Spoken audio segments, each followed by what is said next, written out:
Amigos, amigas, tiempo de otra mesa de investigación contra Línea Sin Censura TV. Y esta va a dejar no solamente la víbora chillando, sino por los temas calientito el ambiente, a pesar de que traigan chamarra los señores que me acompañan esta noche aquí en nuestros estudios. Saludo con mucho gusto a Nancy Flores, corresponsal de la revista Contralínea, y al maestro Miguel Vadillo, director de la revista. ¿Cómo estás, Nancy? Buenas noches, Vicente. Buenas noches a la audiencia, pues con frío. Ya nos echó por la lluvia. ¿Cómo estás, Miguel? Buenas noches, Vicente.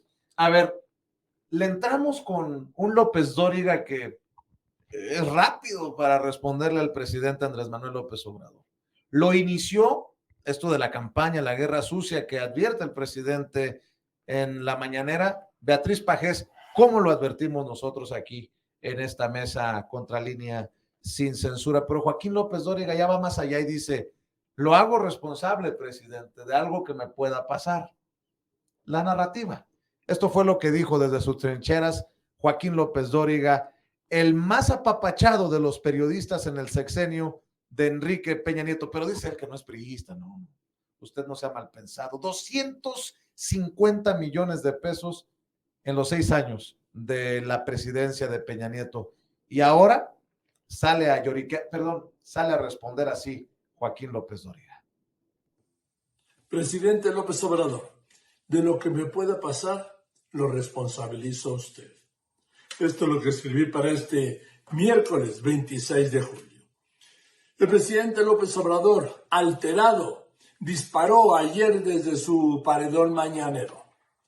Dijo: en este problema difícil de la inseguridad y la violencia, nuestros adversarios, ya algunos están fuera de sí, me dijo, o nos dijo. Y agregó: estoy constatando una campaña que acaban de echar a andar, muy irresponsable, perversa, de malas entrañas y riesgosísima. Están difundiendo que si le pasa algo a un periodista, a un aspirante presidencial, va a ser culpa mía. Pero esto lo está diciendo, acusó López Dóriga, la señora Pajés, Aguilar Camín, Riva Palacio, toda esta gente de los medios de manipulación vinculados, dijo, a Salinas de Gortari. Se queja porque el presidente señala una campaña fascista. Esto de quererlo responsabilizar si algo le pasa a uno de estos periodistas señalados en la mañanera, si algo le pasa a alguno de sus adversarios políticos. Pero Joaquín López Dóriga habla de un paredón mañanero. Joaquín López Dóriga ya habla de responsabilizar a Andrés Manuel López Obrador si algo le pasara. Yo quiero iniciar con esto porque creo que no puede ser uno lo suficientemente reiterativo en un tema tan complicado, hasta donde tope y hasta donde sea importante, para que, como diría el presidente, la gente no se enganche en esta narrativa de violencia, Nancy. Es muy importante la denuncia que hizo el presidente López Obrador en su conferencia matutina, si no mal recuerdo, el martes pasado, donde señala que existe una nueva campaña de guerra sucia en su contra, y él mismo manifiesta que se trata ya de una campaña de muy malas entrañas, muy irresponsable, y al mismo tiempo que revela un poco la desesperación de los opositores. Y yo creo que el hecho solo de visibilizarla ayuda en el sentido de que por lo menos si alguien estaba pensando realmente ejecutar lo que se está anunciando, que es un magnicidio, que a los únicos que les beneficia pues es a la oposición, con esto pueden frenarse en sus intenciones. Hay que recordar que la presidencia de la República, el gobierno federal en general, tiene órganos de inteligencia, tanto civil como militar, y seguramente en su evaluación de los escenarios que estamos viviendo en toda esta, pues sí, candente lucha política por 2024, ya tendría informes de la probabilidad de que algo así ocurriera, y lo que hace el presidente pues es frenar a través de la información. Y recuerda que hace una semana, cuando fui a la conferencia matutina, le preguntaba al presidente cómo iba a reaccionar ante las campañas de guerra sucia que seguramente se iban a ir acelerando, como ya ha venido ocurriendo, y él decía que con información en la mañanera y en las plazas públicas a las que acude. Entonces creo que va en esa misma tónica del propio presidente, de que su estrategia va a ser informarle al pueblo de México lo que está ocurriendo. Y me parece, hay momentos en la denuncia que hizo los 2 días, porque lo presenta primero el martes y luego el miércoles en esta sección del quién es quién en las mentiras, ya se identifica a todos los que han participado con este inicio, con el artículo este de opinión de la revista de Pajes, ¿no?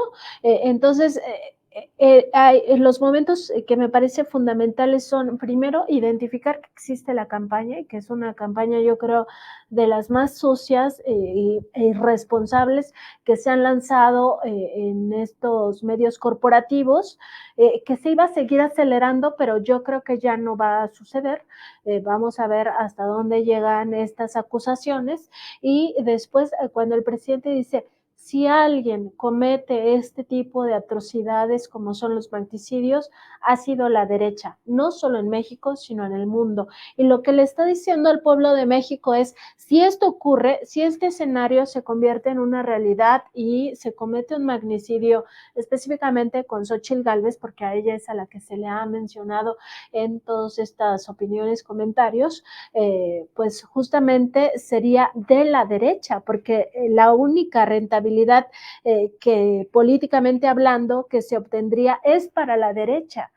Son los únicos que se posicionarían, y lo demuestra con encuestas. O sea, ¿de qué le sirve a alguien que de por sí va a ganar la presidencia, como es el Movimiento de Transformación, atacar al enemigo o al adversario, ¿no? Porque al presidente no le gusta hablar de enemigos. Entonces, hay que identificar como estos momentos y al mismo tiempo el hecho de que se detenga ya este posible escenario, porque se hace visible y además se les responsabiliza. Y sí, también menciona que detrás de esto está Carlos Salinas de Gortari, a quien además se le ubica como autor intelectual de un magnicidio, que es el de justamente Luis Donaldo Colosio, y también recordar lo que pasó con Ruiz Massieu, ¿no? Entonces, es un escenario donde los actores quedan ya muy exhibidos y difícilmente se van a aventar un paquete de esta naturaleza, y yo creo que ese es el sentido de la denuncia del presidente. El presidente dice, ¿de qué serviría al gobierno o al movimiento de transformación que va adelante en las encuestas? Bueno, por las encuestas el PRD ya denunció al presidente Andrés Manuel López Obrador, como diría aquel, ningún chile les embona, pero bueno, pues aquí están las respuestas de estos que mueven la narrativa, que, entre otras cosas, dice el presidente, fueron pues muy apapachados en el sexenio de Enrique Peña Nieto. Ahí está Riva Palacio, ahí está Joaquín López Dóriga, que pues ahora se dice en blanco de este presidente que les responde, les refuta y no se queda callado, Miguel. Fíjate que ante tantas declaraciones y afirmaciones llenas de adjetivos y calificativos en contra del presidente, él responde con datos duros. Presenta en esta sección de No lo digo yo, presenta una encuesta. Y es muy importante lo que comentaban ambos. En esta encuesta, Morena ganaría con 50%, mientras la oposición tendría 20%. 30 puntos de diferencia. Y entonces con estos datos, ¿qué hace uno con esta información? Dices, ¿para qué? ¿Para qué podrían atentar contra Xóchitl Gálvez, entes gubernamentales o de la coalición Morena Verde, Partido del Trabajo? No tiene lógica, no tiene sentido. Si ellos van arriba en las encuestas, muy, muy arriba. Entonces son actos desesperados, me parece.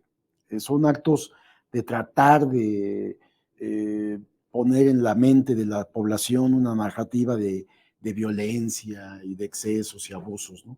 No se está dando. Entonces, no tiene fundamento, pues, me parece más ruido mediático, porque además la mayoría de los medios le dieron voz a toda esta información, porque son parte de la campaña de la oposición, y hablamos de oposición no solamente de los 3 partidos políticos, PRI, PAN, PRD, hablamos del sector empresarial de ultraderecha y hablamos de un grupo de intelectuales y periodistas, ¿no?, que están sumados a esta campaña, una campaña que trae en sí misma una agenda, Vicente, una agenda ya predestinada con los temas que van a ir sacando cada determinado tiempo hasta un día antes de las elecciones. O sea, ya hay una estrategia planeada, organizada por todos estos actores. Muchos de ellos solamente son pasivos, porque nada más les dicen hay que decir esto, hay que meterse aquí, pero hay una planeación desde arriba, considero, de Claudio X González, con políticos, con los presidentes de los partidos de oposición, en donde elaboraron una agenda, asesorados con publicistas, relacionistas, estas personas que se encargan de los procesos electorales, con ideas y planteamientos. Entonces están sumando los supuestos investigaciones periodísticas llenas de falsedades, mentiras a medias, difamaciones, a todo esta campaña que iniciaron con el riesgo que tendría periodistas y los candidatos opositores, ¿no? Pero que no se sostiene. Este dato para mí es fundamental para decir para qué van a atentar contra ellos si van a ganar. Entonces no tiene ningún sentido. Y esto que mencionabas tú de los ingresos a periodistas, y más aún lo del asunto de quiénes son. Bueno, tenemos a un Raimundo Rivapalacio que precisamente Carlos Salinas de Gortari lo puso al frente de Notimex. Beatriz Pajés, que es militante del PRI, legisladora, con intereses eminentemente políticos. En fin, si tú ves a los actores, pues muy vinculados. El presidente no se equivoca en señalar que varios de ellos pertenecen o son, han tenido beneficios directamente de Carlos Salinas de Gortari. O sea, también ahí el señalamiento, pues lo ve uno claramente. Aguilar Camín, otro que recibía cheques, estos cheques que dimos a conocer en Contralínea, cheques que entregaba desde la Presidencia de la República, de la partida secreta, a Héctor Aguilar Camín.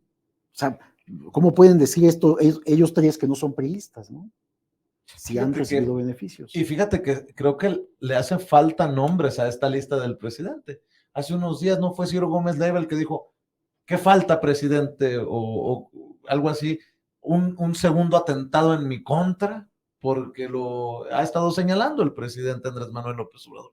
Esa es parte de la narrativa violenta, esa es parte de la narrativa de López Obrador, genera toda esta clase de sentimientos y reacciones por lo que dice en su conferencia, Nancy. Todo va, digamos, de la mano de una estrategia que inició hace tiempo, no es una estrategia nueva, y que tiene por objetivo dibujar a un gobierno y a un presidente dictador. Un presidente que no respeta los derechos humanos, que no hay libertades en México, y para ello, o sea, los escenarios que han pintado son muchos, y específicamente del magnicidio se inserta en esos escenarios que han planteado. Y que no les están dando resultados. Y yo sí creo también esta otra parte de que ante el cúmulo de evidencias reales de que primero no se cayó el peso frente al dólar, ¿no?, sino que está fortalecido, tenemos un superpeso. Segundo, que los programas sociales sí llegan directamente a las familias, que la gente sí está contenta, pues van a buscar otro tipo de sabotajes, y entre ellos pues sí pudiera haber un escenario de magnicidio. Yo creo con esto que hizo el presidente muy atinadamente de exhibirlos, además exhibirlos como los autores en otros momentos en el propio escenario mexicano y en otros lugares a la derecha, específicamente a este bloque conservador, pues ya van a pensarlo 2 veces en ejecutarlo. Sin embargo, creo que forma parte de un todo que es una estrategia mucho más completa, mucho más ordenada de tratar de imponer la idea de que México, al menos hacia los ojos del mundo, es un país gobernado por un dictador.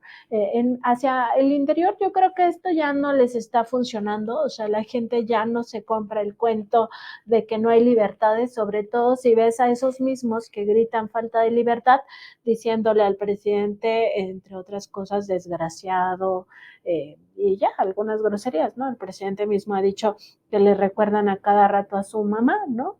Entonces, si ves todo eso y no les pasa nada, nadie los encarcela, nadie los desaparece, pues no puedes seguir sosteniendo ese discurso hacia el interior, pero hacia afuera, hacia el extranjero, yo creo que también es parte de sus estrategias, lo que les conviene para minar de alguna manera la carrera presidencial, la carrera electoral hacia 2024. Algo para cerrar este tema, porque traigo a uno ahí que nos va a llevar, creo, gran parte de esta mesa de investigación que tiene que ver con cómo también le están haciendo el juego a la oposición desde las instituciones, como el INE, querido Miguel. Algo para cerrar este tema. Yo quería comentar esta parte en donde la prensa mexicana está acostumbrada a que nadie la cuestione. La prensa misma, entre los propios medios, los propios periodistas, no se debate, no se discute, no se señala, y entonces la prensa, como si tuviera un halo de impunidad, de que yo puedo hacer lo que quiera y nadie me lo tiene por qué reclamar, lo cual ya no sucede con las redes sociales. Las redes sociales están muy atentas, que es la población que está en las redes sociales, está muy atenta a lo que hacen los medios de comunicación, lo que hacen los periodistas, los conductores de espacios informativos, los articulistas, los editorialistas, los columnistas, y entonces son muy criticados, y esto los ha vuelto muy sensibles, y más aún cuando el presidente desde la máxima tribuna, que es Palacio Nacional, en esta conferencia matutina, da cuenta de su crítica hacia medios y hacia periodistas. Entonces ellos se consideran mártires del periodismo y dicen que hay violaciones a la libertad de prensa. No, hombre, quienes tenemos mucho tiempo en el periodismo sabemos perfectamente, y ellos también lo saben, que no pasa absolutamente nada con estas críticas que deberían de ser más constantes, y no solamente del presidente, ya lo hace la sociedad también a través de las redes sociales, sino de los propios medios, Vicente. Sí, y bueno, hablando de este tema del INE, yo pensé que con la salida de Lorenzo Córdoba y de Ciro Murayama se iban a calmar estas intenciones pues no sé si intenciones, este protagonismo de diferentes consejeros que buscan políticamente incidir, ¿no? En la vida política de nuestro país, en la vida electoral de nuestro país, y hay ciertos personajes todavía en el Consejo General del INE, consejeros electorales que parecieran estarle apostando al pasado.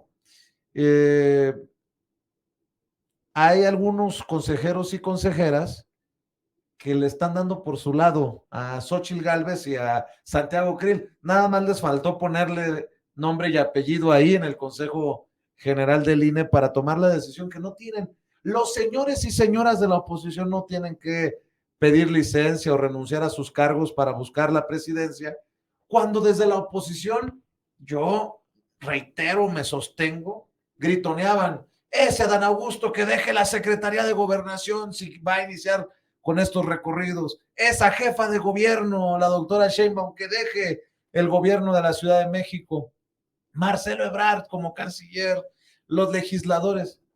Y ahora el INE avala que no tengan que renunciar. Mi querida Nancy, dame tu opinión de esto que está ocurriendo en el INE. Ya con Guadalupe Tadei como consejera presidente, los intereses se siguen moviendo.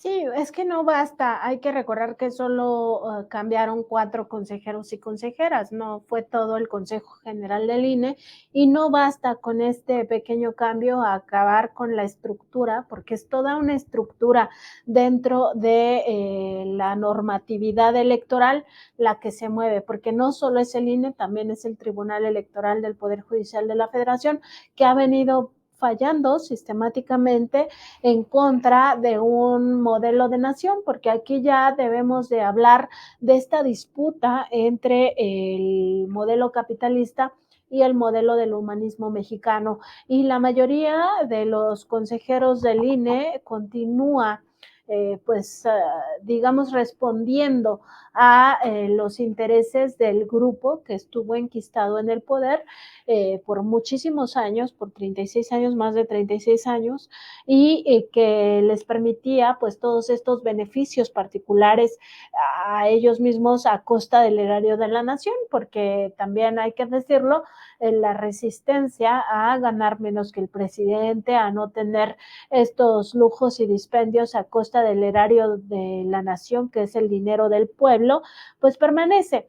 Entonces, me parece de una inequidad total y además muy evidente el hecho de que, pues sí, se haya aprobado que Xóchitl Gálvez y Santiago Krill, por una parte, sigan en el legislativo, una de ellas en el Senado y el otro en la Cámara de Diputados, y al mismo tiempo se les permita hacer campaña proselitista y al mismo tiempo atacar al presidente López Obrador con mentiras, con infundios, mientras que al primer mandatario mexicano se le impide ejercer su derecho a la réplica, su derecho o su libertad de expresión de opinión. Entonces es parte de lo mismo, o sea, el INE no se ha limpiado, falta mucho y para ello necesitamos forzosamente una reforma electoral que sea de carácter constitucional. Si no tenemos eso, va a ser muy difícil. Vamos a ver y escuchar, si les parece, dos, solamente como ejemplo, ¿no? Dania Rabel, una de ellas. Vamos a ver y escuchar a la consejera Dania Rabel, pues, avalar esto de que no renuncien, pobrecitos, pues total, si andan haciendo campaña, pues que la sigan haciendo con dinero del pueblo, porque al final es eso, reciben un salario por un trabajo y ellos andan en otra cosa. Vamos a ver, escuchar.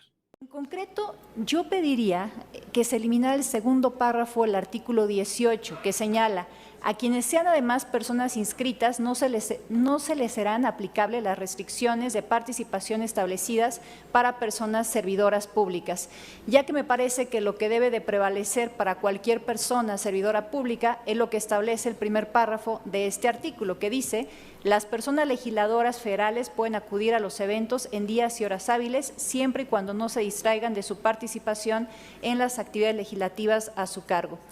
Esa restricción es consistente con los criterios de la Sala Superior al respecto e incluso también es consistente con lo que en su momento hicimos aquí, también ante una omisión legislativa.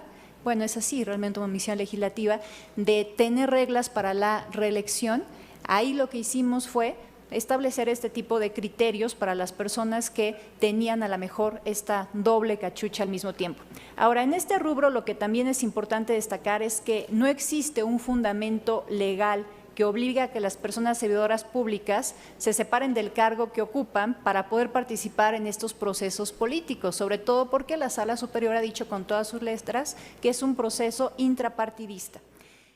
Ahí está Dania Rabel diciendo, no existe un fundamento legal que les haga renunciar para participar en estos procesos que son de partido, internos. De hecho, dice que los funcionarios federales, los legisladores, no tendrían por qué renunciar si asisten a estos eventos y no se distraen de sus, pues de sus funciones.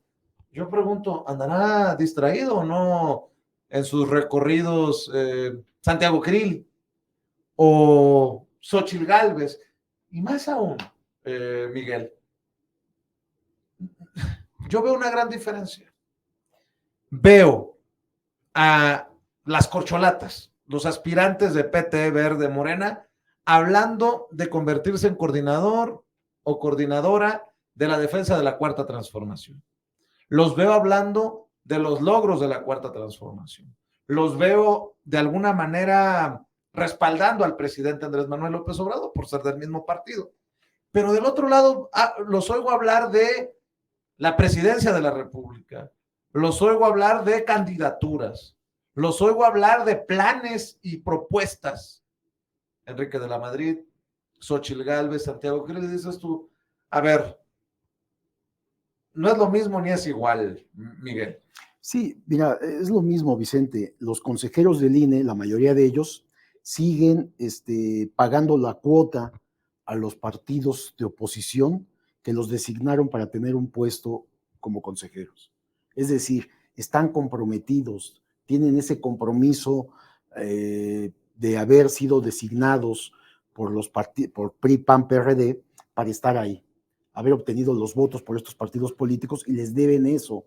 Entonces, ellos siguen, la mayoría de los consejeros siguen siendo, apoyando a estos grupos opositores en sus objetivos y en sus principios, de tal manera que pues no tendrían por qué cambiar y ser algo distinto. Ellos tienen que pagar eso y lo saben y son cínicos porque además hasta hacen declaraciones como esta persona que pusiste, esta consejera, y avalan algo que no tiene ningún sentido ni lógica de honestidad. Simplemente lo que decías me parece muy acertado. Ellos reciben un salario como legisladores, como senadores de la República, en el caso de Xóchitl y de Santiago Krill, y tendrían que estar de tiempo completo, abocados a su labor en el Congreso. Sin embargo, distraen tiempo, porque no lo hacen en fines de semana, lo hacen en cualquier día de la semana, están haciendo visitas, están haciendo otra cosa totalmente distinta. ¿Por qué les vamos a pagar un salario, los mexicanos, a legisladores que no cumplen con su trabajo? Entonces, eso es un delito, aunque diga la señora esta que no lo es. Es un desvío de recursos públicos. ¿Para qué se les pide que renuncien o que pidan permiso? Para no pagarles ese salario y entonces dedícate a hacer lo que quieras. Entonces, sí hay delitos ahí. Y esto se llama peculado. Y el caso de Santiago Krill es aún más que es presidente de la Cámara. Exacto, porque tiene un puesto una de función. poder, ¿no? Una función como presidente de la mesa directiva de la Cámara de Diputados. Hay otro personaje que a mí me lo vendieron, lo digo así, espero que se tome en el mejor sentido. A nosotros nos vendieron a Ukip Espadas como un hombre cercano al movimiento de la transformación o con una visión de transformación y terminó siendo también parte de esta visión conservadora en muchas de las resoluciones y decisiones que se hacen en el INE. Ukip Espadas también avala esta visión de no solicitar la renuncia a los aspirantes del Frente Amplio opositor, o sea, de los opositores, de los odiadores, de estos personajes de los que estamos hablando. A ver, el carácter de quien ocupa un cargo en el Congreso es de representación política. Esto no es ni neutro ni imparcial. Fueron votados con un programa específico y están obligados a defender ese programa político específico. En otras democracias, incluso, cuando un legislador decide cambiar de partido, tiene que dejar el cargo en el entendido de que fue votado con una plataforma electoral y que el cargo no es su propiedad personal. Pero en fin, en México no es así. Lo cierto del caso es que la tarea cotidiana de quienes legislan tiene que ver con su contacto con la población y con la promoción de visiones partidistas de la sociedad. En tal sentido, creo que el artículo 18, en los términos en que viene redactado, es correcto. Se autoriza este tipo de actividad, que es connatural a la representación política, a cambio de que estas actividades no distraigan sus actividades legislativas. Quizá hubiera sido mejor poner actividades parlamentarias. Es más, en este momento hago esa propuesta porque las legisladoras y los legisladores no solo tienen obligaciones legislativas, tienen obligaciones parlamentarias que les son más amplias. Por lo que pediría se tome nota de esta propuesta de modificación. Mi querida Nancy, mientras las actividades estas no los distraigan de su trabajo legislativo, de su trabajo parlamentario, que sigan. Yo no sé qué significa eso de distraerlos, yo no sé qué signifiquen estas cosas, pero bueno, ahí está para el debate, para el análisis. Es una tomadura de pelo totalmente esto que mencionan de que no los distraigan, pues bueno, o sea, baste ver que ellos están en campaña no de ahora, sino desde hace tiempo, y la tribuna legislativa la han utilizado sistemáticamente para su campaña personal, ahora con el aval de la propia autoridad electoral, ¿no? Con estos votos que ya vimos, vuelven a desenmascarar a estos personajes, porque tú decías de este consejero que acabamos de ver, que pues se había vendido de izquierda, pues sí, pero también hay que ver de cuál izquierda, ¿no? Porque cuando era legislador por el PRD, pues ya uno se podrá imaginar de qué corriente del PRD pertenecía, si ahora sale con estos argumentos dentro del Instituto Nacional Electoral. Y el PRD pues se vendió muchos años como de izquierda y acabó siendo ahora parte, sí, parte de una farsa y títere en realidad de quienes comandan ahora esta alianza opositora de Va por México, ¿no?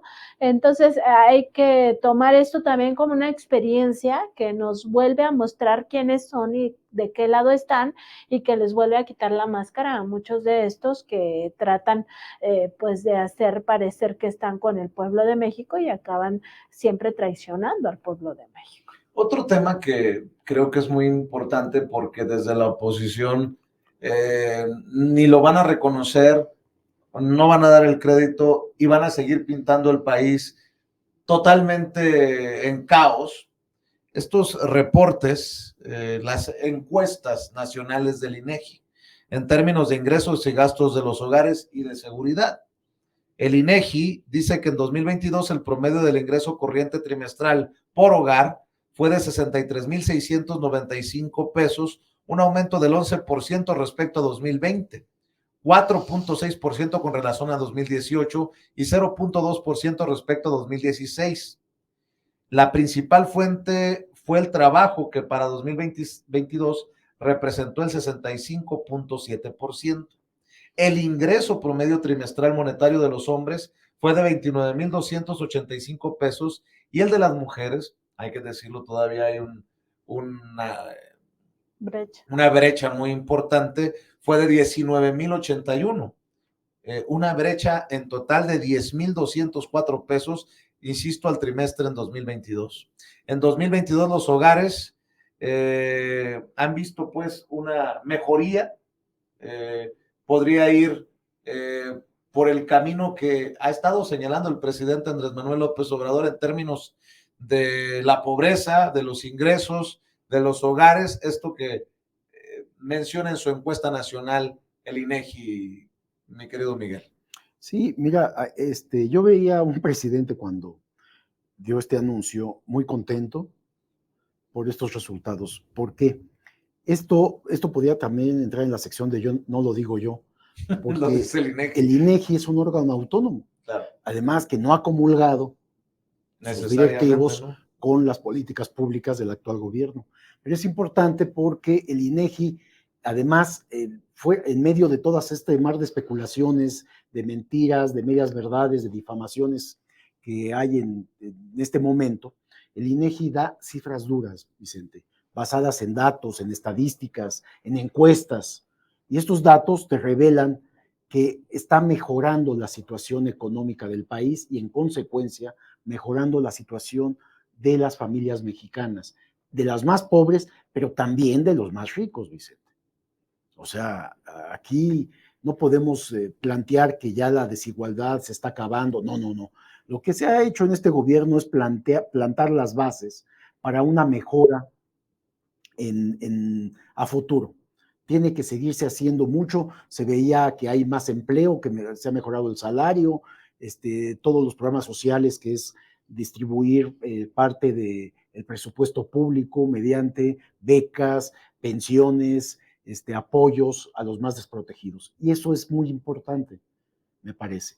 Pero, sin embargo, todavía falta mucho que hacer, pero las bases ya están sentadas y serán los próximos gobiernos los que tengan que consolidar todo esto.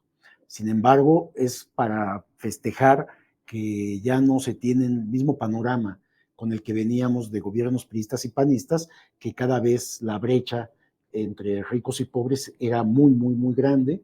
Sigue siendo muy grande, pues me refiero a que ha mejorado la situación de los más desprotegidos de este país, Vicente. Así es, estoy leyendo algunos otros datos que se publican en esta encuesta nacional de ingresos y gastos de los hogares del INEGI para 2022. En 2022, las personas que se consideran indígenas o hablan alguna lengua indígena tienen un ingreso promedio trimestral monetario de 18,428 pesos. Sí hay todavía una brecha ahí, 24,5% menos que el promedio nacional. En el caso de las personas que son hablantes de lengua indígena, el ingreso promedio fue de 13,708 pesos, 43,9% menos que el promedio nacional. El gasto corriente monetario promedio trimestral por hogar fue de 39,965 pesos en 2022, 17,2%, 2,1% y 4,0% más que en 2020, 2018 y 2016 respectivamente. En 2022, el principal rubro de gasto fue alimentos, bebidas y tabaco, con 37,7%, el de salud fue de 3,4%. ¿Qué más? En 2022, los hogares representan el 2,1% del ingreso corriente total.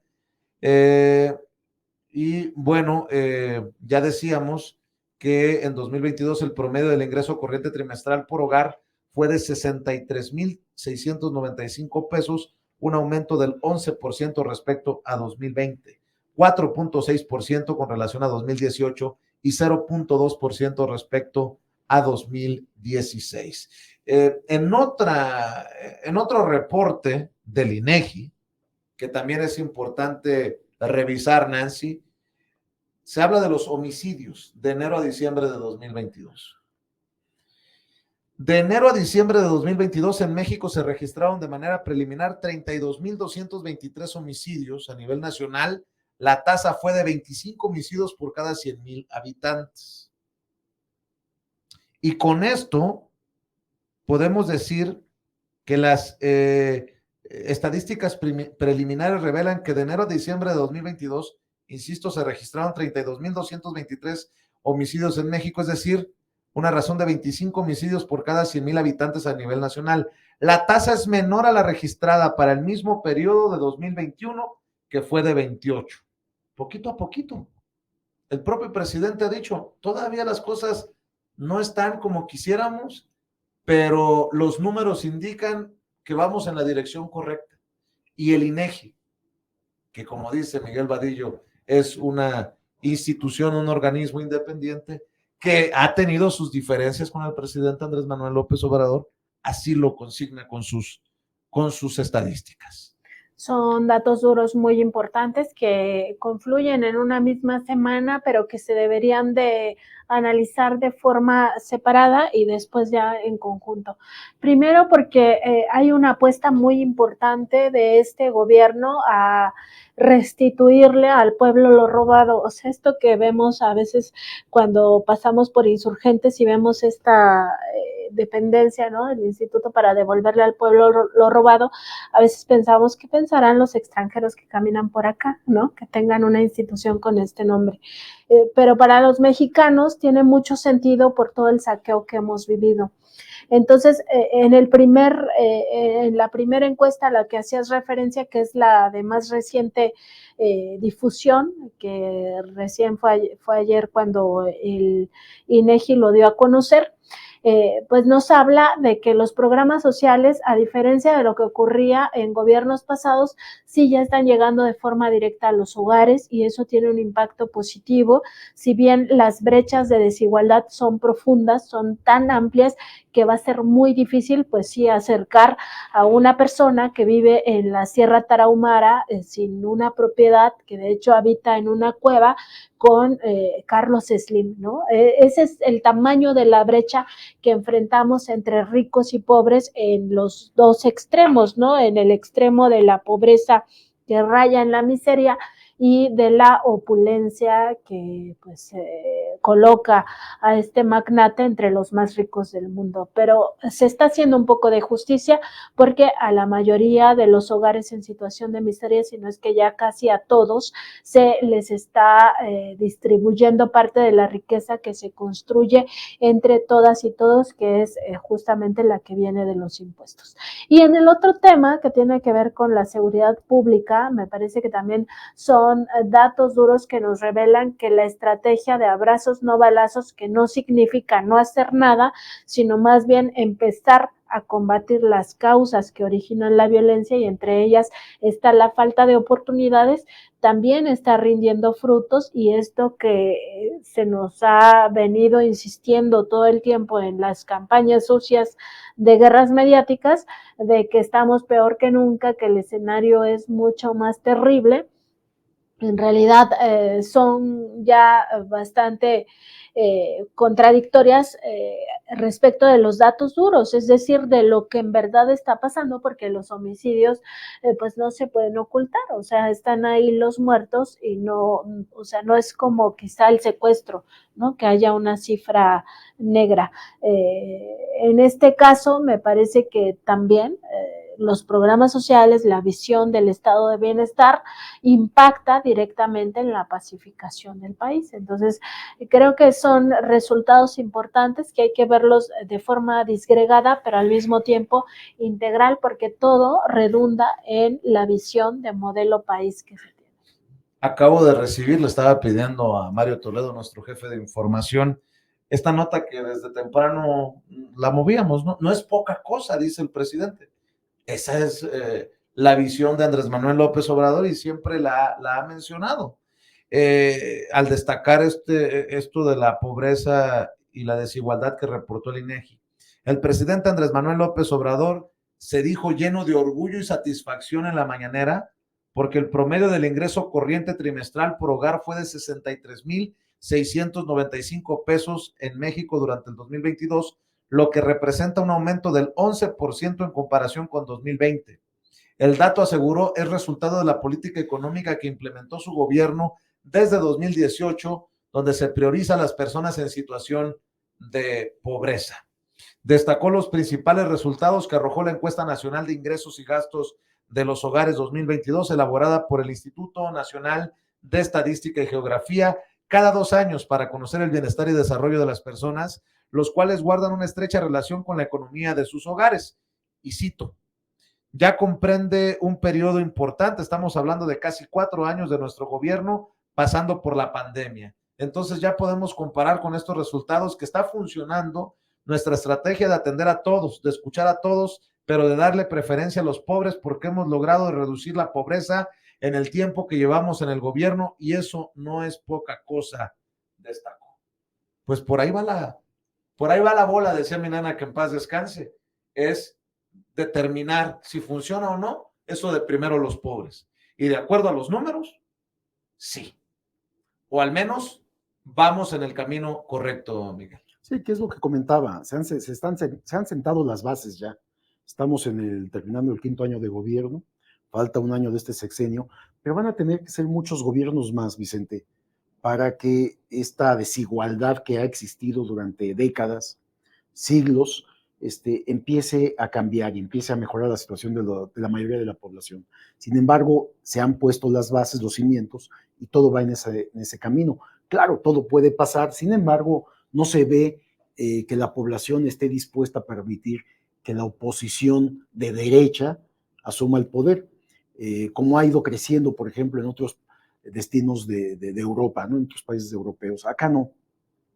Acá la población está muy contenta de recibir una pensión, una beca, de tener ya dinero para gastar, para comprar alimentos, para la salud, que es tan importante, que ya pueden ir a cualquier centro de salud y ser atendidos, la educación que está llegando a la población. Entonces, estas cifras del INEGI son las cifras duras que confrontan a la oposición precisamente. Pero ¿qué confrontan? No a personajes, confrontan a los chismes, a las intrigas, a las mentiras, a las difamaciones, a los discursos que salen de la oposición, que son difundidos por los medios. Tú preguntas, oye, ¿hay soporte en lo que están informando toda la oposición, los columnistas, periodistas, editorialistas? No, no lo hay. Todo lo están construyendo en el micrófono, Vicente. Es puros dichos, comentarios, opiniones, no hay investigación.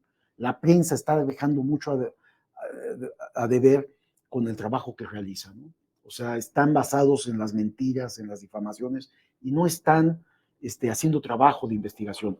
Estos datos, como bien decía Nancy, habría que analizarlos más profundamente para dar cuenta de qué está pasando en cada rubro, en cada área, en cada sector, y vemos que hay beneficios. Ya se ha salido del fondo en el que nos tenían hundidos el PAN y el PRI, y ahora empieza a crecer la economía y a mejorar las condiciones de los más desprotegidos. Fíjate que me acordaba, mientras dabas tu opinión, Miguel, del caso de Jorge Ramos en el tema de los homicidios.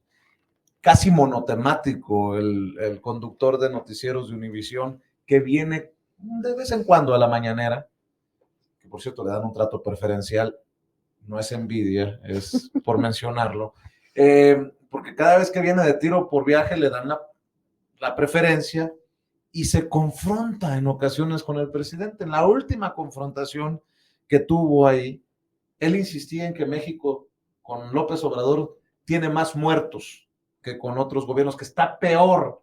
Y el presidente, yo recuerdo que le decía, hay que entender los números, las estadísticas desde otra perspectiva, Jorge, porque esto que iba hacia las nubes se ha detenido y va poco a poco hacia abajo. Bueno, pues eso es precisamente lo que está diciendo el INEGI. De 28 muertos por cada 100,000 habitantes, 28 homicidios por cada 100,000 habitantes, ya son 25. Quisiéramos ver 20, quisiéramos ver que quisiéramos ver 0, obvio. Nos duele. Yo creo que no hay un mexicano que diga que no le duele esta situación, pero hay que entenderlo de otra manera. Y cuando se rehúsan los periodistas a tratar de analizarlo de una manera más benévola para un país que tanto ha venido arrastrando el tema de la inseguridad, el tema de la violencia, pues también parecería que hay una intención política del golpeteo. Pero bueno, ahorita me estaba acordando, Nancy. Es una manipulación clara de las matemáticas, Vicente, y es que hay que entenderlo de una forma muy sencilla. No es el mismo piso en el que arrancas, es decir, no hay piso parejo, aquí no hay piso parejo. El presidente López Obrador no entró en las mismas condiciones en las que entró Felipe Calderón. El presidente López Obrador entró con un problema enorme de violencia que se generó. Hay que decirle que Felipe sí llegó en una situación más o menos sana, por decirlo de alguna manera. Con Fox no tenía este pico, y Felipe Calderón lo llega a exponenciar, ¿no? Claro, o sea, no es lo mismo que tú entres con un muerto por cada 100,000 habitantes a que entres con 30 muertos por cada 100,000 habitantes. No es lo mismo, nunca va a ser lo mismo y siempre vas a tener más muertos. Entonces es una manipulación de los datos, porque es evidente que sí, hay más muertos en este sexenio que en el de Felipe Calderón, pero porque entraste con un montón de violencia en el país. Entonces entra Felipe Calderón y crea este problema. Entonces no lo tienes que ver como la suma de que, sí, pero este tuvo 5 y tú tienes 25.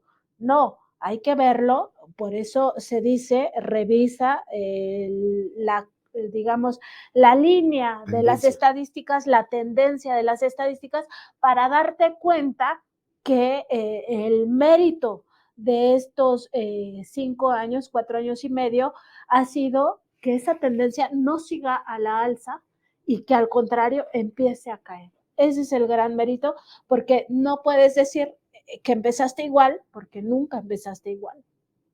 Y yo creo que Miguel tiene más claridad que yo en exponerlo, pero es más o menos la idea. Es que hay que entender las estadísticas. Los periodistas tenemos que estudiar estadísticas, porque es una tendencia, como bien lo explican los dos, que empieza del piso y va en ascenso permanente. ¿Qué es lo que tenía que hacer este gobierno? Y esto nosotros hablamos del tema, recién empezó este gobierno. ¿Qué tiene que hacer? No llega y baja, no. Cuando llega a la cúspide de crímenes violentos, lo que primero se tiene que hacer es detener el crecimiento. Y entonces preguntan todos, ¿pero por qué sigue creciendo? Bueno, sigue creciendo porque aumentaron los grupos delincuenciales, aumentó el narcotráfico, el tráfico de drogas. ¿Cuándo? En los gobiernos panistas y priistas, exactamente. Y concretamente el gobierno de Felipe Calderón. Él fue el que estalló la bomba de los crímenes con su famosa guerra contra el narcotráfico. Entonces, estos crímenes van en ascenso en los gobiernos. Y así lo vemos en las estadísticas. Lo que hay que hacer es frenarle primero, que es lo que se hizo en los primeros 3 años de gobierno de López Obrador. Se logró frenar ese crecimiento. Lo normal que hubiera sucedido es que siguiera creciendo, porque ahí están los grupos criminales. No porque entró López Obrador a la presidencia, los grupos criminales van a desaparecer en automático. No, la tendencia era seguir creciendo. Logra López Obrador en los primeros 3 años detener el crecimiento. Y después, ahora en estos 2 años siguientes, lo logra empezar a bajar. Y esa es la tendencia. O sea, hay que entender esta parte. Si tú lo que haces es sumar los muertos en los 5 años de Peña Nieto, en los 5 años de Calderón, en los primeros 5 años, 5, para poderlo comparar con los primeros 5 años de contra pues sí tienes más en número, más muertos en este sexenio. Pero nadie había logrado esto que hizo López Obrador, frenar el crecimiento y lograr que bajaran. Esto tendría alguien que explicarlo en la conferencia matutina de esta manera, con estos datos, poniendo las estadísticas y explicar por qué la tendencia es que siguiera creciendo. Lo que tiene que hacer el gobierno es detener el crecimiento y después que empiece a bajar, que es lo que ya está pasando. Y es que es casi obvio que en este sexenio tengamos más muertos que en los anteriores. Exactamente. Con esa tendencia, ¿no? Exactamente. Bueno, no puedes tener más muertos con Calderón porque te la pusieron de pechito con Fox. Hay que al César lo que es del César, ¿no? Vienen de un sexenio de Vicente Fox que no es necesariamente tan violento como se convirtió el de Calderón, que subió, ¿no? De cualquier forma, la tendencia también en el sexenio de Fox, Vicente, fue en ascenso también. Claro. O sea, cada pero gobierno no tan evidente. era en ascenso. No, ni tan impactante como Calderón. No, con Calderón fue el crecimiento mayor. Ahí está el porcentaje del crecimiento. Y siguió creciendo con Peña Nieto, claro.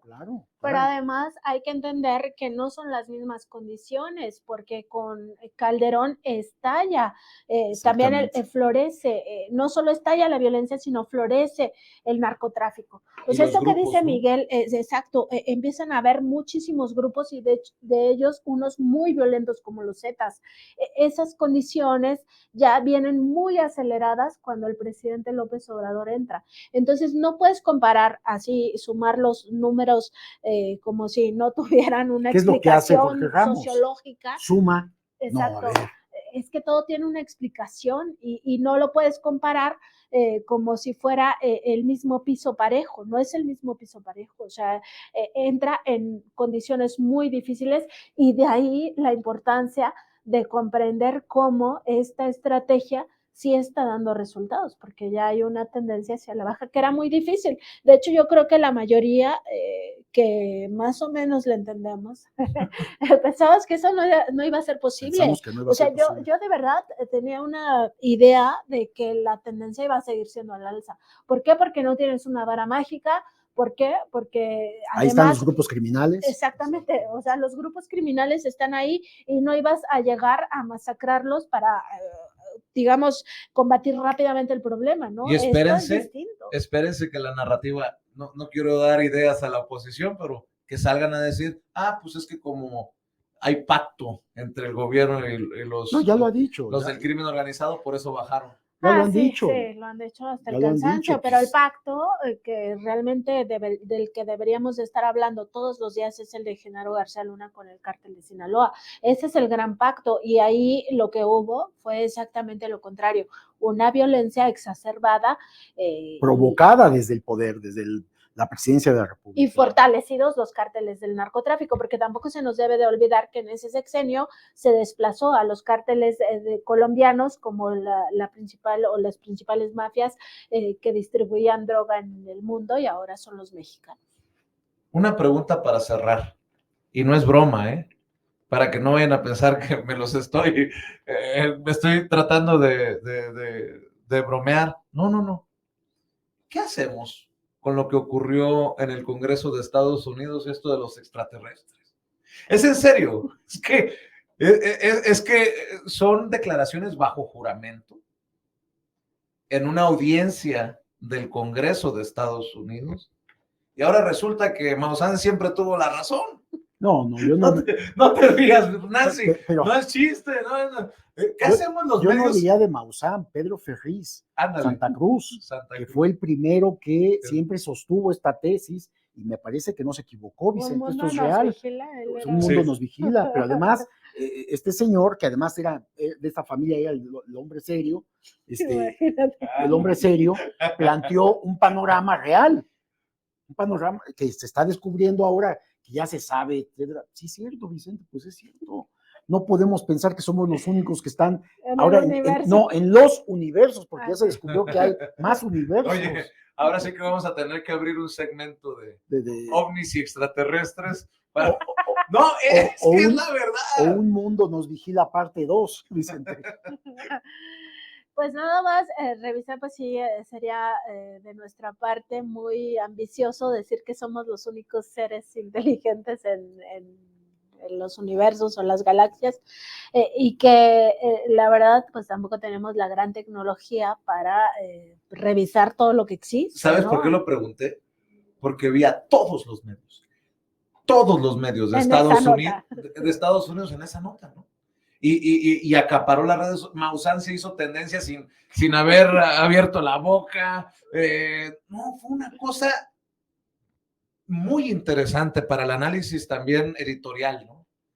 ¿Qué le interesa a la audiencia? ¿Qué le interesa a la gente? Pues creo que ese es un tema muy yo me estoy acordando que ahora que se supo lo de la nave nodriza que podría estar muy cerca del planeta, había unos que decían en los chats, ¿no?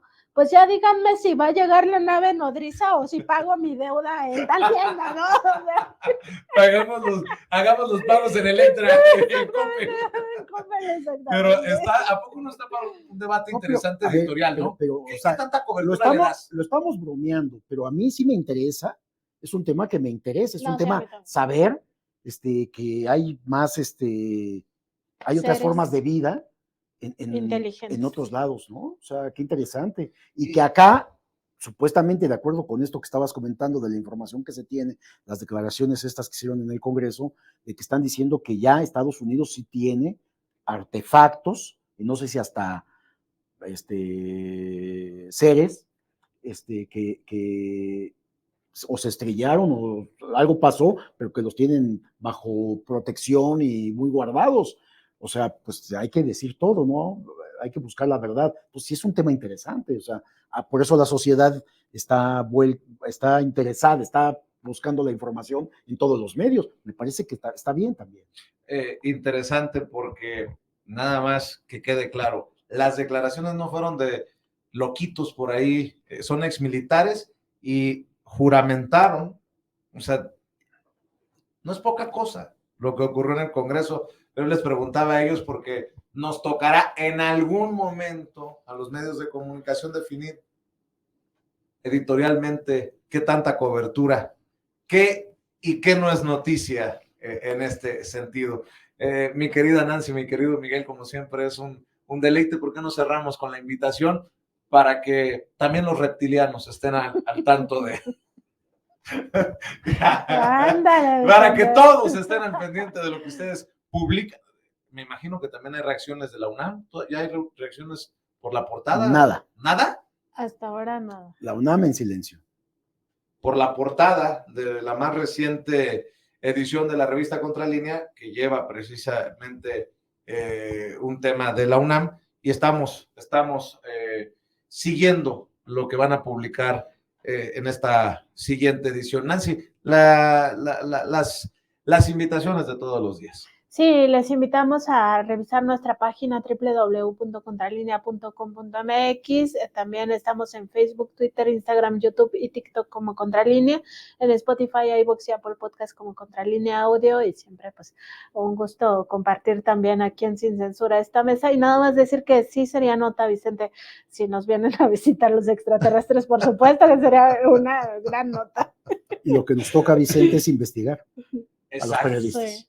Siempre investigar, buscar la verdad. Voy a hacerle caso al equipo de producción y me voy comprando mi boleto de avión para acercarme al área 51 por allá en Nevada. Mi querido Miguel, como siempre, es un placer. Nancy, Igualmente, muchas gracias. noches. Y continuamos aquí porque hay diálogos nocturnos y sin censura.